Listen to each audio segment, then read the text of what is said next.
There's something about Nintendo in that they can seem to hide all kinds of dark, depressing, and downright creepy things below the surface of unassuming kid-friendly titles. I mean, just look at Super Paper Mario and Twilight Princess if you want some examples of that. However, one of the biggest offenders of this category is the Pokemon franchise. What seems to be an extremely bright and colourful game series about catching and training cartoonish monsters in order to become the very best like no one ever was, is actually one of the biggest sources of nightmare fuel in Nintendo's vast library, scaring both kids and adults since 1996. 1996? Holy crap, Pokemon's as old as me! Damn, now I feel old. Anyways, as the years have gone by, Pokemon's hidden creepy depths have only increased, and with a franchise now in its 6th generation, with 15 main games, including remakes and a whole bunch of spin-offs, all with their own creepy content, I decided to make a list of my personal top 20 darkest things in Pokemon. Because it's not like everyone else has already done that topic to death. One last thing to mention before we start. Creepypastas don't count, so all that stuff involving Lavender Town Syndrome and Pokemon Creepy Black won't be on here. Also, I'll not be looking at any Pokédex entries, because if I did, this list would almost be nothing but Pokédex entries, and I'm sure you're sick of seeing lists like that by now. However, if a Pokédex entry helps to reinforce the disturbing factor of an individual Pokemon, like say, Hypno, due to them being unnerving already, I'll include it for the purpose of the entry. So now, just sit back, relax, and let the games begin.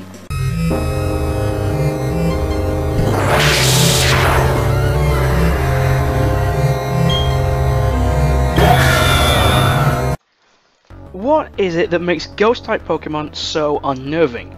Case in point, Banette. While I do enjoy using this Pokemon, you can't deny that there is just something about its design that seems slightly off. Probably something to do with the fact that its face is permanently distorted into a slasher smile complete with white teeth and its unblinking wide eyes that constantly stare at you, peering into your very soul.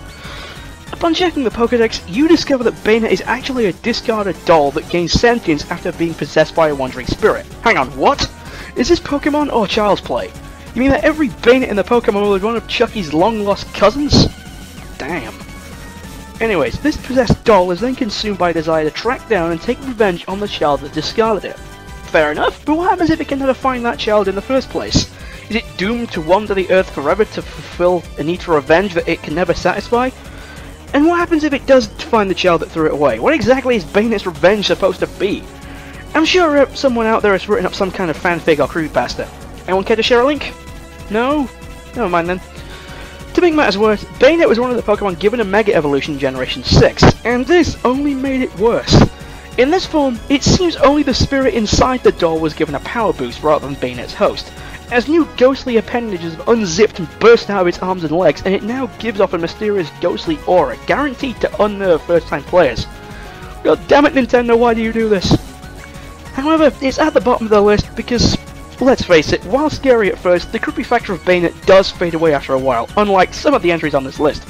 In fact, compared to most other ghost types, I can't remember a time in the anime where Banette was even remotely scary. Wasted potential, if you ask me.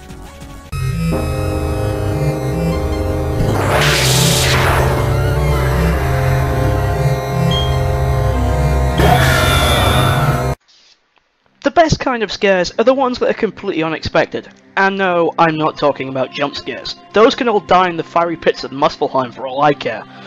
What I mean by unexpected scares are when games and other media suddenly throws you into a creepy location or scene without any kind of prior warning. Disney were the masters of this back in the day, what with Fantasia, Judge Frollo's death, and all kinds of other stuff that I'd take way too long to list.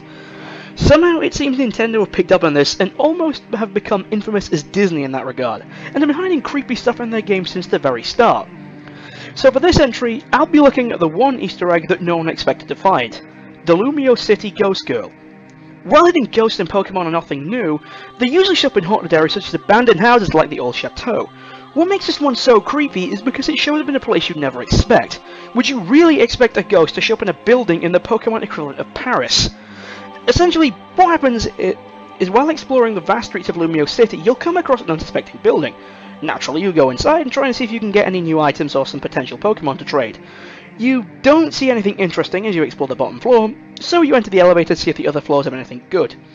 As soon as you leave the elevator upon arriving at the next floor available, the lights flicker and a mysterious girl with the appearance of a hex maniac, who are already creepy as it is, appears behind you and whispers the phrase, "No, you're not the one." before floating a short distance. Yes, I said floating. She has no walking animation, before vanishing.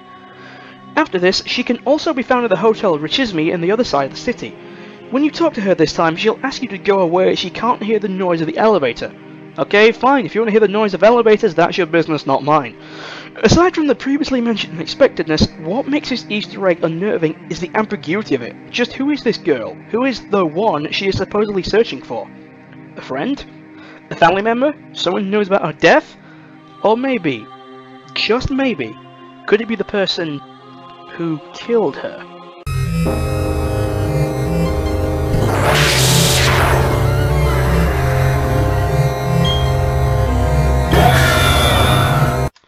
When Nintendo want to make a Pokemon with a creepy backstory and inspiration, they really go all out. Case in point, the Trevenant line. While at first they look like nothing more than possessed trees, and admittedly Phantom looks kinda cute, their creepy depths are only revealed when you realise what they're based off. At the northwestern base of Japan's Mount Fuji, there lies a huge forest called Aokigahara, which is so thick the trees block out all but the sounds of the forest itself. Doesn't sound too bad, right? But then you dig a little deeper and you learn that its nickname is Suicide Forest. So called because it is the second most popular place in the world for suicides. And Game Freak made a Pokemon about this. Suddenly, the whole possessed tree thing gets a whole lot worse. While they do lose some points for Trevenant sharing some traits with Japanese forest guardian spirits, we then take another look at its pre-evolved form, Phantom, and learn from the Pokédex that not only is it a spirit possessing a rotting tree stump, but the spirit is that of a child that died while lost in the forest. And young trainers are stuffing these things into Pokeballs without realizing that these things used to be kids like them. This also means that Trevenants are also the spirits of the dead possessing trees, and if we go with the Aokigahara theory for their inspiration, that potentially means that these spirits possess the trees from which they committed suicide. Yeah, I'll take an extra pair of pants with Eye Order of Nightmare Fuel, thank you. One last thing to mention is their signature move, Forest's Curse. That name alone is a little unsettling, especially when you compare it to tame-sounding moves like Leaf Blade, Shadow Ball, Shadow Sneak, and Toxic. What it involves is the user summoning demonic-looking trees that rise from the ground, the sky then blackens, and the trees force the Pokemon to become a partial grass type. Nintendo? Game Freak? Seriously guys, what the hell?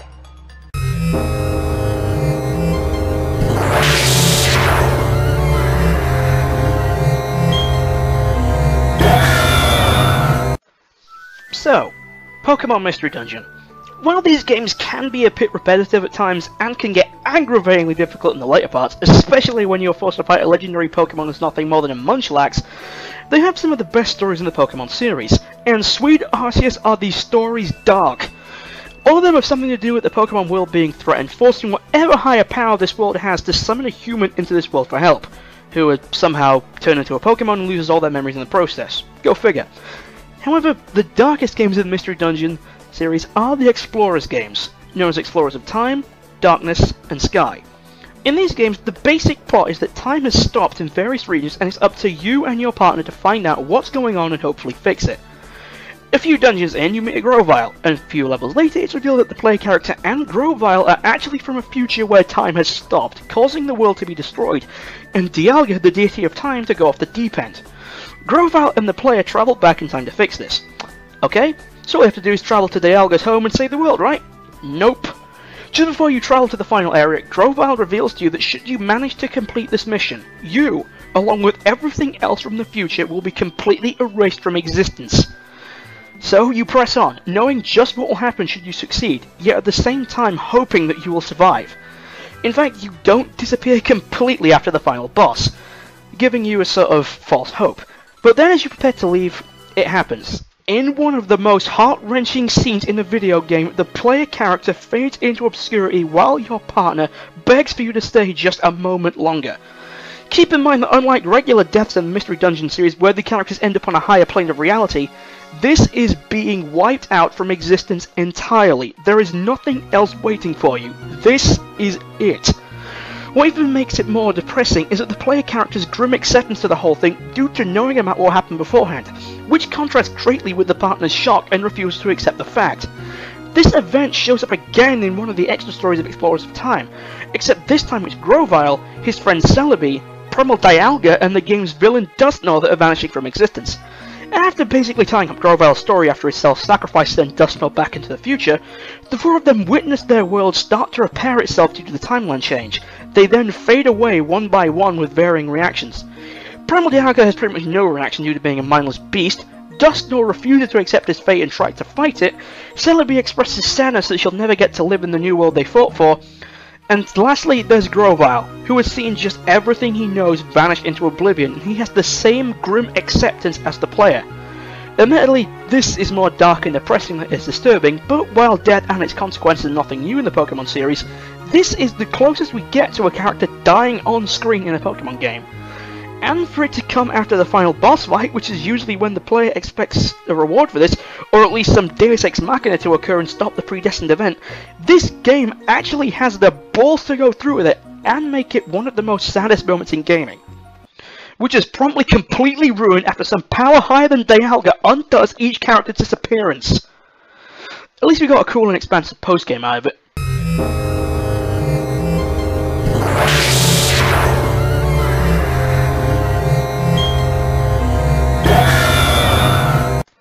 Hey look, another ghost type. Get used to it, this is not the last one on the list by far. So what ghost type are we looking at this time? Gengar? No, that's coming up in a bit. Yamask? No, that's been done to death. Sableye? No, that's way too derpy. How about Spiritomb? Yeah, that'll do. Okay, how many people have actually caught a Spiritomb in Diamond and Pearl? A lot of people would call this a stupid design choice, but I call it a show of brilliance. Spiritomb is basically a group of spirits bound to a keystone, making it one of the only Pokemon to not have a physical form. Its swirling mass of disembodied gas looks a bit out of place compared to the other Sinnoh Pokemon, doesn't it? So it's already a bit unsettling to look at. However, what makes it truly disturbing is how you actually catch Spiritomb in the games. You receive the odd keystone the first time you pass by the Hallowed Tower. After inserting into the tower, nothing happens, so you ignore it. Then you decided to explore the rest of the game, maybe go into the underground and dick around with your friends a bit. At various points, you decide to return to the Hallowed Tower, getting a cryptic message each time, all hinting that something is happening. Eventually, you trigger an event where it seems voices are coming from the keystone, and then Spiritomb shows up. What makes this so effective is that there's nothing in the games that even hints of Spiritomb's existence or how to obtain it, so you'll most likely stumble across it by complete accident. You're just checking out a seemingly innocent object when suddenly this ball of spirits attack you, so it's completely unexpected. Later games make this even more disturbing, as in Pokemon Rangers Shadows of Almia, it appears completely out of the blue to serve as a boss for the Chroma Ruins, managing to unnerve both the player and Sven, one of the toughest rangers out there. In Pokemon Mystery Dungeon, you're exploring a wasteland in the future when Spiritomb attacks, except this time it acts more like a stereotypical demon, even speaking with the voice of a legion, referring it to itself as we. And in Pokemon Omega Ruby and Alpha Sapphire, it serves as another jump scare in the post-game on board the Sea Mortarville. You get given the odd keystone like before, but this time you receive no explanation of where it should go, leading you to explore the ship until you enter a specific room, and as soon as you enter, you're told you're being watched. Unsettling as it is, you begin to explore the room regardless, until you come across a locker containing notes on Spiritomb, and you are then told that the keystone is reacting to something. You check the bag, find nothing, exit the menu, and surprise! Spiritomb attacks! Dick move, Nintendo. Dick move.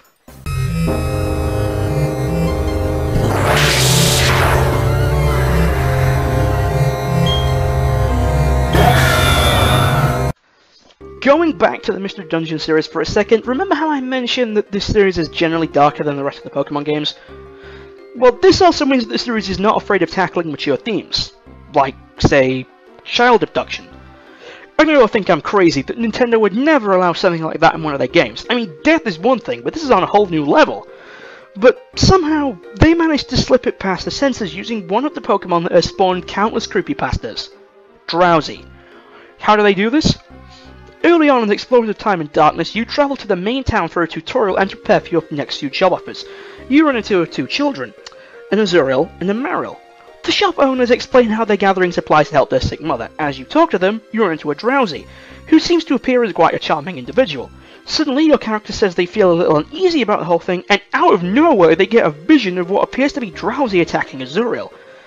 Seeing as nothing comes of it, you ignore it, until you decide to go back to the guild, at which point Drowsy mentions that he has something that could help the sibling's mother. Upon returning to the guild, you're told how to use the Outlaw Bulletin Board, where the partner notices that there is a picture of Drowsy on the board and suddenly all clicks. You can immediately draw parallels with stories of child abduction, acting all friendly and attempting to offer something that the children want, in this case something for the children's mother, gaining the trust of the children and other adults, and then proceeding to lead them to an unknown and secluded area. Even when you track him down, you find Meryl left behind and injured after he expected something was up and tried to escape with his brother, allowing him to slip away with a more naive child. A lot of the disturbing factor for this actually comes from the amount of speculation as to just what Drowsy was planning to do. You can piece together a vague idea from the bits that the game does decide to show you, but you never get anything concrete, leading to huge amounts of adult fear and speculation involved in the scene. And this is only in the first hour of the game? Well, damn, this is going to be one hell of an interesting ride.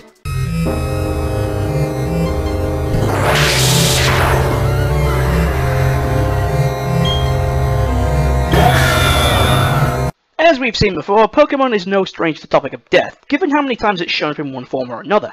However, one of the biggest examples of this is something that's been in the series since the start: the Pokemon graveyards.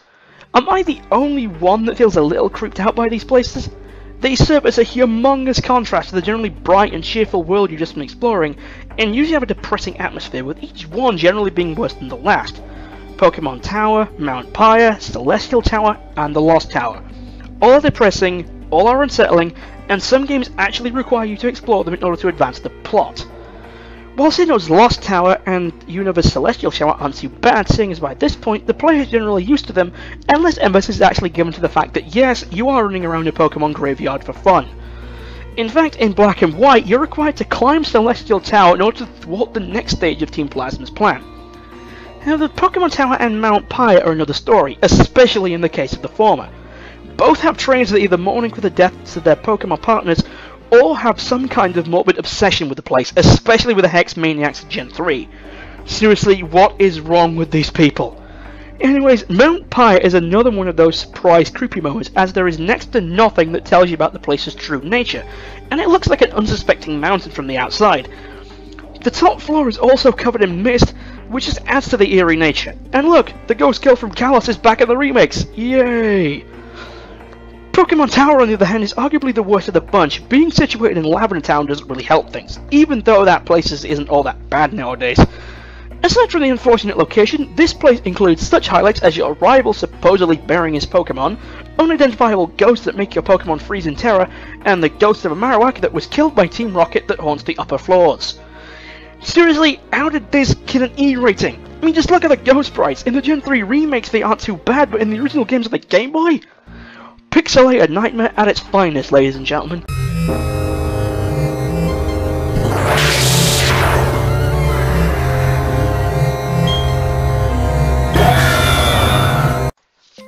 Okay, so what's next? Oh, this is a good one. You know, the ghost girl from X and Y isn't the only creepy Easter egg in the series. Another one shows up 4 generations earlier in Gold and Silver. This is, of course, the infamous mysterious transmission. In order to trigger this Easter egg, you need to travel to the ruins of Alph. Once there, you need to go to the lower floors and then switch on the Pokegear to hear this.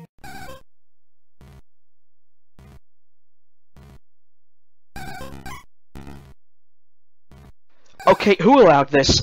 This noise has to be one of the weirdest things I've witnessed. The second generation of Pokemon was a massive step up from the incredibly dated Red and Blue, and it seems that these advancements also included the creepy stuff, as it's considerably worse than what Gen 1 had to offer. From what we can gather from the information given to us in-game, this noise appears to be the frequencies made by the unknown, meaning that this is how this Pokemon communicates. I'm actually glad we can't hear them normally. If they made this noise all the time, I'd probably either go insane from the constantly repeating tones, or run like hell till I'm 1,000 miles away from any unknown. It's not like the unknown were cryptic enough as it was, what with them being associated with ancient civilizations in the Pokemon world, and apparently being the origin of language, but this just adds a whole new layer to that. What exactly are the unknown saying, or trying to say with this transmission? Are they trying to communicate with you, or are you accidentally picking up their general communication with each other? I also have to give Nintendo credit for the level of thought put into the Easter egg and just how it plays with the player's curiosity. There is absolutely no reason for pulling out the Pokegear in an underground area like this, but someone at Nintendo took it upon themselves to not only add a sense of realism through the lack of signal, but to also add a hidden secret for those players that wanted to fiddle about with the Pokegear frequencies. And when you consider that these first appeared on a Game Boy Color game, that's actually pretty impressive on the dev team's part.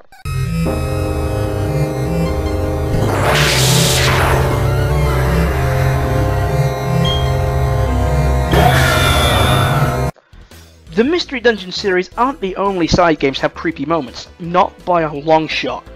Surprisingly, our number 12 entry comes from what is possibly the most unsuspecting game we've seen so far. Pokemon Ranger Guardian Signs. Seriously, where the love for these games?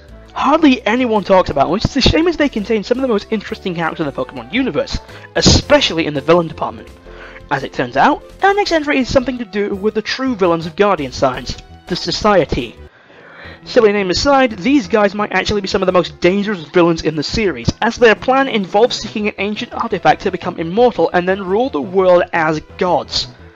In order to do that, they need to find a weapon called the Sky Fortress, which is coincidentally hidden in the peaceful islands of the Oblivia region, which is the player characters are assigned to at the start of the game. What is the Sky Fortress? It's basically a castle which also doubles as a kill sat, and the villains proceed to use it. You heard that right, the villains actually perform a test run of this weapon, charging it to a fraction of its full power, and the resulting blast destroys Doll's Island, the very first island you visit in the game. Thank God the island is inhabited. In a sense, this scene pays homage to the destruction of Alderaan in Star Wars A New Hope. However, unlike in that movie where we just see the planet explode, here we see the blast descend onto the island towards the unsuspecting Pokemon. We see the blast make contact with the ground, there's a white flash, and then nothing. The island is gone. The villains then act as though the act of completely obliterating a whole island was no big deal, and go on to threaten the rest of the region, saying if the people of Oblivia refuse to worship them as their new lords and masters, they will wipe out the islands of Oblivia one by one. You know the movies with hostage situations where the bad guys threaten to kill one hostage every hour or so until they get what they want? This is basically that, but on a much larger scale.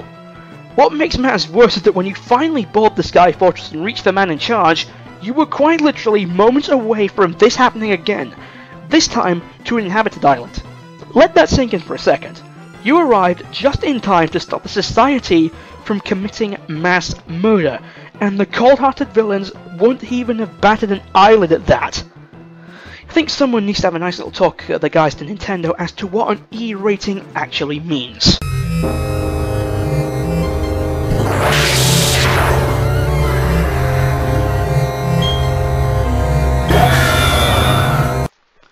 When making a list like this one, there are a certain few entries that cannot be avoided. For example, there is a certain little room located in the Gen 5 games that has reached infamy among the Pokemon fanbase. This is, of course, N's Toy Room. I seriously didn't expect N's room to be something like this, given how he's supposed to be the king of Team Plasma. But then after the revelation at the end of the game how Ghetsis basically raised N to be the ruler of the world, it all makes sense. At his core, all that N is a man-child. His childhood was torn away from him, and so he never really got to have the full experience of growing up. Naturally, his room would be full of the toys he never got the chance to play with, and that wouldn't be a problem in normal circumstances. However, what makes this room so incredibly creepy is the massive contrast between it and the rest of the castle. The rooms and corridors just outside are designed to look like a grand imperial castle with lavish carpets, glass floors, and the classic marble pillars, but then you enter a certain door and arrive in what appears to be a 10-year-old's bedroom. The music doesn't really help things either, being a music box piece that constantly repeats on an endless loop that helps to make the player feel uneasy and scared of something that they know they shouldn't be. To make matters worse, this place returns in the sequels and it's only accessible in the post-game. This time around, it's arguably even worse than before, as the room has suffered the same deterioration that the rest of the castle has over the last 2 years. And the music is even worse than the last time. It's still the same music box melody as before, but it sounds as though the music box itself has suffered damage, as the music randomly pauses, slows down, and speeds up at various points. As if to make the already eerie atmosphere of the room even worse, you can actually enter the room while escorting N to the centre of the castle. And when you enter the room with him, he'll say something that's equally parts cryptic, disturbing, depressing, and unsettling. No wonder people hate this place.